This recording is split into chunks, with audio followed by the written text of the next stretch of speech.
Okay, so the first thing we want to do is familiarise ourselves with our door lining and get a really good mental image of what's going on with our door lining. So exaggerated, my door lining is doing that. It's obviously not that far out of level, but it is out of level, and I'll show you how I work that out in a second. But the head of my door lining is actually sitting parallel, which means that my hanging side of my door and my head are not sitting square to each other. So I'm going to work that out now. So I don't think you guys can see on camera, but I've got my laser level set up down the side here. If I show you with my phone here,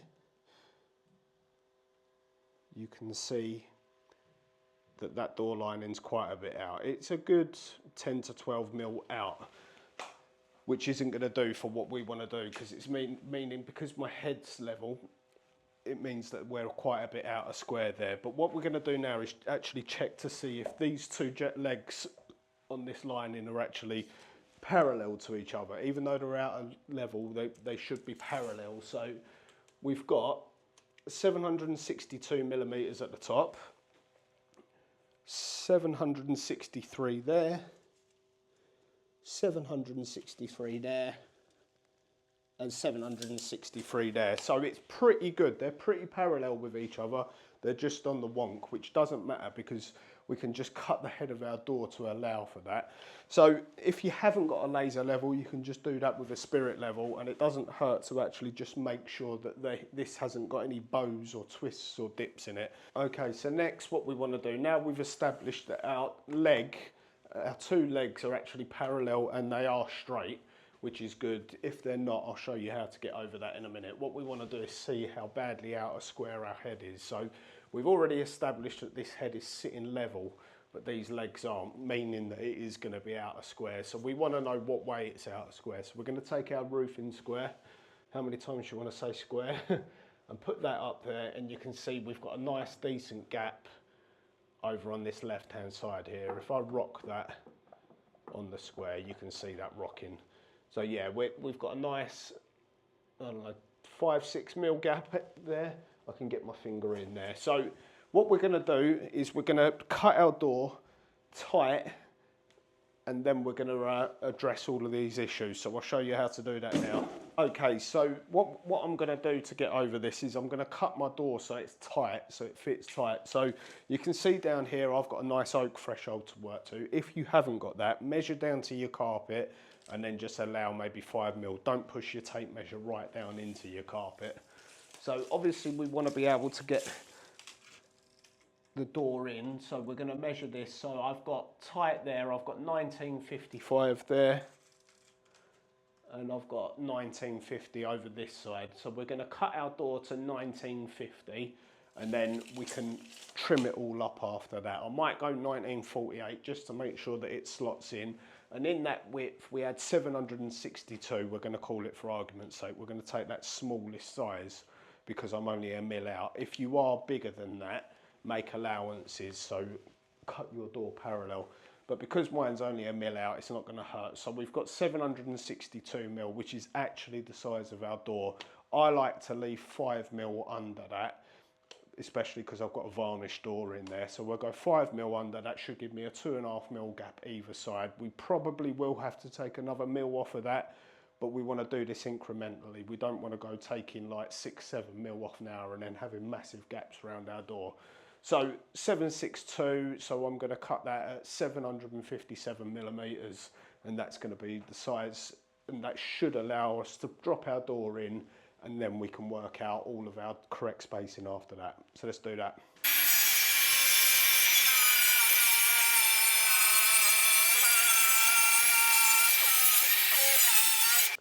Okay, so now we've got it cut to our tight size, we can actually put this in and have a little look at our gaps. Okay guys, so looking at our head here, you can see that we've actually got quite a big gap here. The gap here is pretty much what we want, to be honest with you, but we can't leave it at that because obviously we need to scribe that head. And I've wedged this over. I've used the windbag to push this door over to the hinge side as much as I can. If you haven't got a windbag, you can put a chisel or a screwdriver or something in there. Just be careful not to damage your door.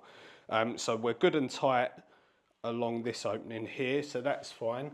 At the top here, that gap looks pretty good to me, because by the time we put our hinges on, we're going to halve that gap there. So that looks about right. So that's about 5-6 mil there. We've got the same down the bottom here. So we're about 5-6 mil, and we're a little bit tight in the middle here, which is good. So we can scribe that. So what we'll do is we'll measure that gap at the bottom. We'll measure the same gap at the top, and if they're the same, we'll mark that gap off of our frame on there. So we've got a nice straight line down there. We're happy with the line down here. And then what we're going to do is we're going to measure from our line in here to our door, measure that gap there, and we're going to mark the same point on here. So we can cut this line across here, and that's going to give us that opening size is going to be the same across, because at the moment we are sitting right down on our threshold or carpet or wooden flooring or whatever it is you have. We're sitting right down, so we need to lift the whole door anyway to give us a gap at the bottom, and I'll show you how we get that size to the right size. So yeah, just to reiterate what we're going to do, we're going to measure that gap there, make it the same gap there. We're going to measure the gap here, we're going to measure the gap here, and we're going to mark that and make that gap the same right the way down. So that's not necessarily going to be a straight cut, that's going to be a slightly concave cut, because we're going to be scribing to the size of the door. So that's what we're going to do now.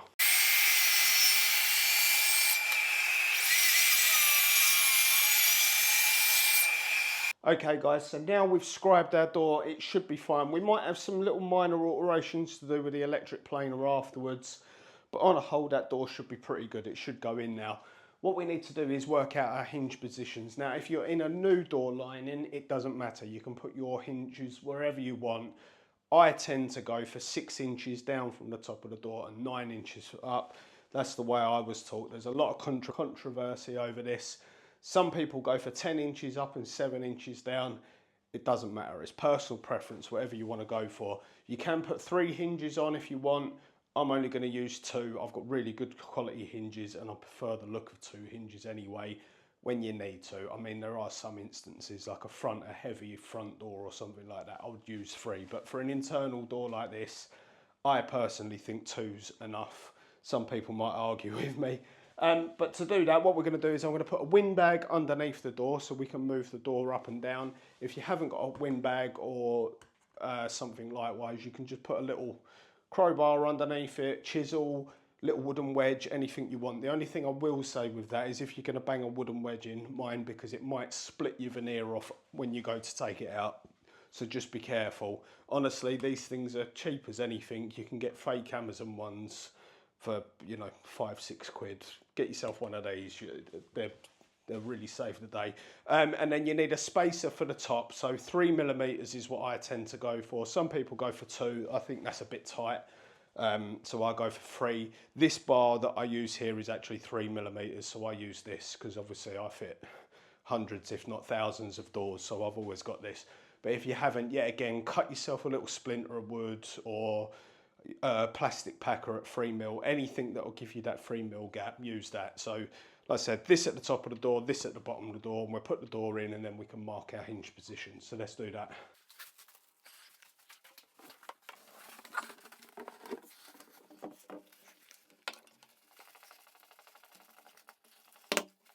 Okay guys, so there you can see we've got our windbag at the bottom, and then we've got our little wedge or spacer or packer or whatever you want to call it at the top. Now I have got to be quick here because my windbag actually lets out air. But basically what we're going to do is have a little look at our hinges here, and we're just going to transfer them marks across to the door. Just so we know that that's the top, that's the bottom. Now our new hinges might be a different size to this, but ultimately if we keep the top of our hinge, sorry I'm in the way there, top of our hinge to the top of our hinge recess here, we know that our door can't move any further up, and that's tightening that gap there. That's going to be perfect. So we'll move down the bottom and mark the same down here, and that's the top, and then that's the bottom. And there you go, you know them hinges are locked in now. Okay guys, so now we've got our door on our side here, as you can see, and what I've done is I've just squared them lines around for you so you guys can see them. So we're going to offer our new hinge up and see what sort of sizes we've got. So my hinge is actually slightly bigger than my pencil line. So because this is the top of the door and we don't want our door to move down anymore, thus making that gap even bigger, sorry. I want to line this part of the hinge up with the top line, because that's essentially going to put our door in the right place. Below that doesn't really matter. So I'm going to line that up with that top pencil mark, and then we're going to be cutting slightly further past. So I have done a full tutorial on how to install hinges both by hand and with a router. I'm going to be using a router today, but I will link to both of the videos up the top here and in the description. Failing that, just go through my channel and you'll find a really good full depth explanation on how to do hinges, but I'll show you briefly now.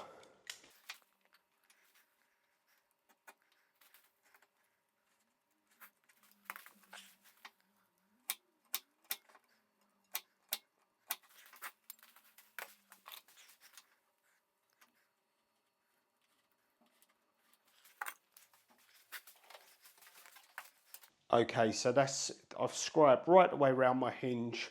So that's going to give us our exact points to work to. I've just set the router cutter up on here. Yet again, if you don't know how to do any of this, check this video out here or check the description for a full breakdown on how to do all of this. The dust from this will go everywhere. I'm going to try and pick it up with the extractor, but ultimately it's going to go everywhere. So make sure you've got something on the floor or you're doing this outside when you do it.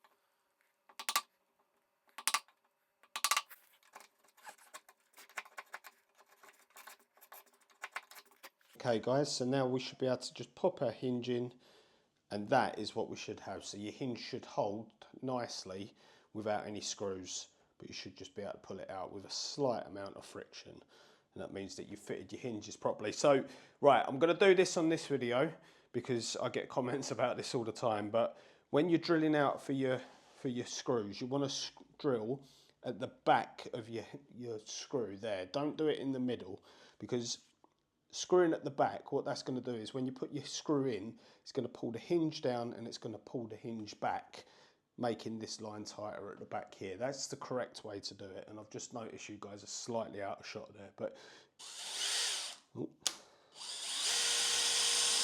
so we're going to pilot all three of those.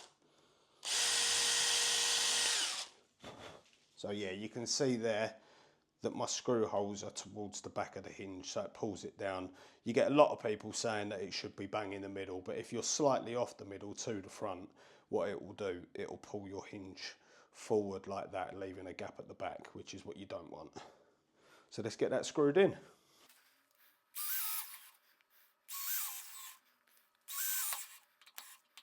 Right, okay guys, so it's now time to get our door in, and best bit of advice I can give you for this is have your drill hooked on your belt and put a screw in your mouth, because once you get this door in place, you don't want to let go of it. So, door over, in place. Yet again, you can use a little wedge if you want to for this, or whatever you want to do, but I just find it easier just to manhandle it in place.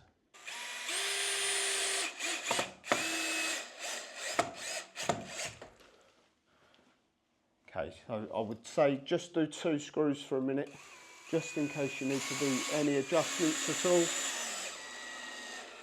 Ultimately, get both hinges on and then we can actually try the door and see if it works. Okay guys, moment of truth. Okay, right, so my head's looking nice and good. We've got a nice consistent gap along there. I will bring you guys in closer in a minute, but my gap down here is looking a bit too big, and it's looking a bit too tight down here, and that's because these original hinge places were sitting a little bit further than I would normally do. So what I'm going to do is I'm going to cut a little bit of cardboard and just put a packer behind them. Not the best thing in the world to do, but you know, we're working with old door lining, so we've got to do what we've got to do. Okay, yeah, so the head's looking really good, that's fine, but the gap down here is a little bit bigger than I would have liked it. You could probably get away with that, but this one's a little bit small, that one's a little bit big, only by 1 mil or so, so we might as well do the extra effort and pack that over a mill just to lose that there. So yeah, a little bit of cardboard behind them hinges, and that's just going to move that door over a touch. So I'll do that, and then we can look at our handles. Okay guys, so another little tip for you here. So I've just got my little bit of cardboard here. Well, this is actually a bit of sandpaper doubled over. And you can see here, what I've done is I've loosened my hinge off. I haven't taken it right off because it's a lot harder to do, because you're trying to juggle, get the piece of paper or cardboard in there and trying to get the door back off. So you just slacken it off, and then what we can do is just tuck that bit of cardboard or whatever in there and then do it back up, and that will hold it. It will mean the cardboard's not behind the whole hinge, but what that does is it creates a pivot and it pivots it over. As long as the knuckle moves over, it'll be enough to do it. Okay guys, so it's now time to mark out for our latch. So what I'm going to do, because I don't really want to fill the frame and all that, and I'm happy with the hinge height, is I'm going to reuse the latch height that's there. I am going to take this keep off because my new keep's a lot bigger, but we're going to use the latch height that we used to have. If you're yet again into a new door lining or a new door frame or whatever, and you haven't got that, general rule of thumb for handle position is somewhere between 900 and a metre from floor level, and obviously try and keep them the same across all of your doors. If you're putting a new door here and you've got doors in the rest of the property, try and match up to what's there. If you haven't, 900 to a metre. A metre tends to be comfortable for where I go, but I have seen them at 900 as well, so match to there. But I'm just going to mark out here central to the one that to the keep plate or the strike plate that we've already got on there. Mark that out, and you can see I've put some masking tape on there, and that's for two reasons. One, this varnish finish on these doors doesn't mark very easily with a pencil, and two, because it's a brand new door with a finish on it, we don't want to mark onto that. So we'll mark onto the masking tape, and then when we're done, we can just peel the masking tape off and be on our merry way. Okay, so now we've got the height for our handle. What we're going to do is we're going to mark that line across, square it round. I know I'm squaring onto the edge of the door here, but we've taken the finish off of here, so it doesn't matter. We need to refinish and resand that anyway. Mark across the back, and then we need our handle position, sorry. So you can either measure that, or what I tend to do is, if I show you here, is I just set my square, because I find it quicker and easier to do that, and you can't get that wrong. Mark our position on there like that, so that's marked on, and then we'll mark the same on the other side, and then we need to mark the center of our door. Let me get you guys in shot better for that. And then we need to mark the center of our door. So this is a 34mm door, so 17 I set my square to, and with the thickness of my pencil it ends up roughly in the middle. But what I like to do is square up and down, and turn my square round and just make sure that I'm in the middle. So that gives me that crosshair to drill to. So I like to drill in the sides first, so I drill either way there, and that stops any breakout, and then we'll drill our middle, and then we can get our plate in. So I'll do that.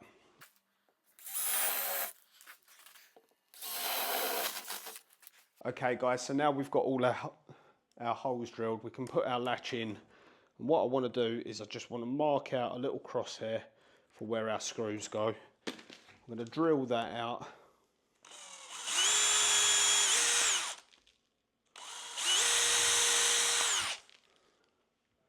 And then what I can do is actually screw this latch in place.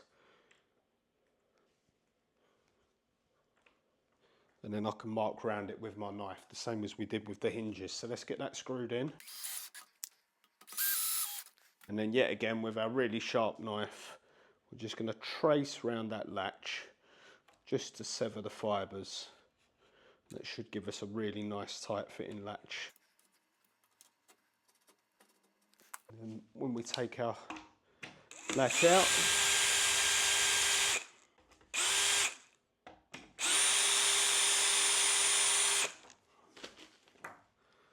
if you guys can see that, that gives us our outline of our latch. So I'm going to use the router again, because that'll give me a nice consistent depth.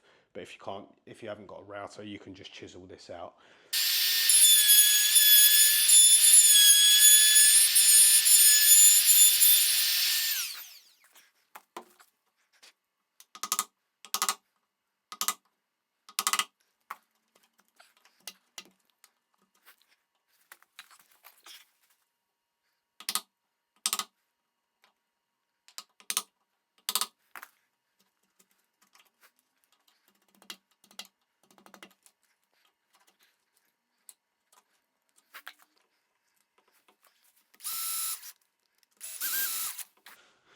And there we have it, guys. That's the latch all fitted. Now we can just put our handles on and we should be able to call this one done.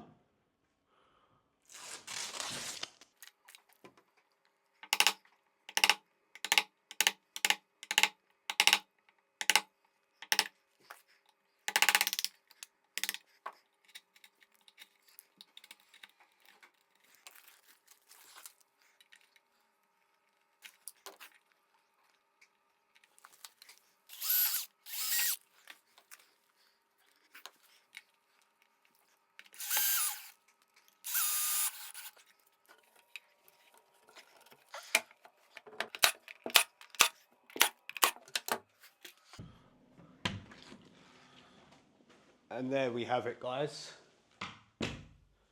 That's how I hang a door, at least. Hopefully you guys got something from this and that it's going to help you guys out. If you've got any questions whatsoever, or if I haven't shown anything that you'd like to know, let me know in the comments. And if I get enough of you asking, I'll do a video on that topic as well. But that should cover the basis for you guys on what you need to know. As you can see, it's all fully working properly.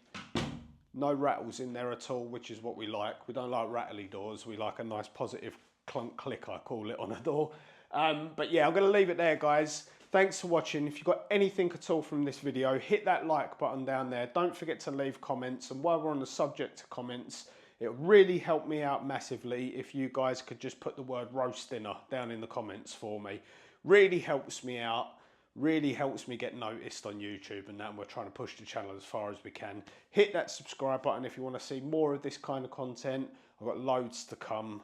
As you can see, we're back in my house now and we're fully doing it up. So we've got loads of comments, loads of content to come from that. But I'm going to leave it there, guys. Thanks for watching. Roast dinner in the comments, and I'll see you on the next one. Cheers.